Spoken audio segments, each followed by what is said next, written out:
পানি থেকে ডুঙ্গা উত্তোলন করা হচ্ছে। যদিও অলরেডি একটা ডুঙ্গা এখানে রয়েছে, কিন্তু সেই ডুঙ্গাটা আমাদের পছন্দ না, কারণ ডুঙ্গাটা অনেক পাতলা আর ছোট টাইপের, এখানে দুইজন উঠাটা কষ্টকর।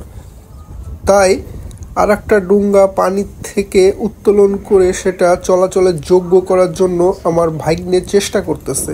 আর সে কিন্তু যথেষ্ট এক্সপার্ট, আর কিভাবে ডুঙ্গা খুব সহজেই উত্তোলন করে সেটা পানি নিষ্কাশন করা যায় সে কিন্তু খুব সহজেই পারে। দেখুন, তারা কিন্তু এই পদ্ধতি অবলম্বন করে খুব সহজেই ডুঙ্গা থেকে পানি নিষ্কাশন করতে পারে। যদিও আমি প্রাথমিক স্টেজে প্রথম দিকে যেয়ে সেটা বুঝতে পারিনি, যার কারণে আমি কিন্তু এইভাবে ডুঙ্গা উত্তোলন করতে গিয়ে মাজায় টান লেগেছিল, আর বেশ কয়েকদিন আমাকে সেই মাজার ব্যথায় ভুগতে হয়েছে। সে কিন্তু খুব চমৎকারভাবে দেখিয়ে দিল যে কিভাবে ডুঙ্গা পানির থেকে তুলতে হয় আর সেটা পানি নিষ্কাশন করতে হয়। আমি কিন্তু বেশ ব্যাপারটা এনজয় করতেছিলাম। আর এটা যদিও একটা স্মৃতি হয়ে থাকবে, কি চমৎকার বিলের পানি, আর বিলের মধ্যে যাওয়ার জন্য চমৎকার একটা যানবাহন যেটা পানিতে ডুবিয়ে রাখতে হয়। কারণ যদি আপনি এভাবে রেখে যান, যে কেউ এসেই সেটা নিয়ে চলে যায়, আবার এসে রেখে যায়। তাই যার যার ডুঙ্গা সে কিন্তু ঘাটে এসেই সেটা ডুবিয়ে দেয়। আবার যখন দরকার হয় সেই ডুঙ্গা আবার উত্তোলন করতে হয়, সেটা উত্তোলন করে আবার পানি নিষ্কাশন করে চলাচলের যোগ্য করে এভাবেই মূলত যাতায়াত করতে হয়। বিভিন্ন কাজে আপনারা মানে দেখবেন যে তারা এই ডুঙ্গা ব্যবহার করে। অনেকে পাটের সিজনে এই পাট নেওয়া আসা করার জন্য, আবার পাট কাটিয়ে নেওয়া আনার জন্য, অথবা অনেক দূরে দূরে যাতায়াত করার জন্য কিন্তু তারা এই ডুঙ্গা ব্যবহার করে।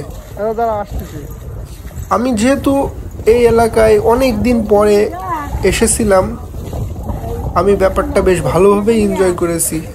মূলত পানির সময় এই ডুঙ্গাটা বেশ মজার। আপনি শাপলা বিলে যেতে পারবেন, বিভিন্ন নদীতে যেতে পারবেন, খালে বিলে বা যেখানে ইচ্ছা আপনি কিন্তু যেতে পারবেন। খুব সহজ একটা যানবাহন এটা।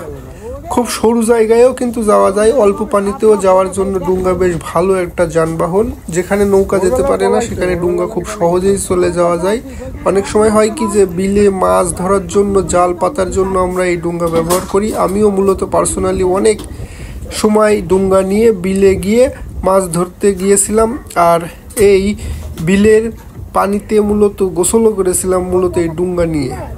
আর এই ডুঙ্গার স্মৃতিটা আমার মাথায় বেশ ভালোই গেঁথে গেছে, তাই আপনাদের জন্য আরেকটা ভিডিও আনলাম। আশা করা যায় এই ডুঙ্গা কিভাবে পানির থেকে উত্তোলন করতে হয় আর কিভাবে সেটা শেষে মানে ব্যবহারের যোগ্য করতে হয় সেটা আপনারা দেখলেন, আর বিষয়টা বেশ ভালোভাবেই উপভোগ করলেন। আমার কাছে তো বেশ ভালোই লাগলো, কিন্তু আপনাদের কাছে কেমন লাগলো সেটাই জানায়েন। আর মূলত পরবর্তী ভিডিওর জন্য ওয়েট করেন, আরও ভালো ভালো ভিডিও আমরা ইনশাল্লাহ তৈরি করব।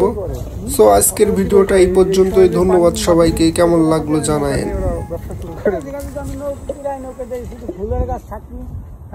ভালো থাকবে 100%। হ্যাঁ, ভালো।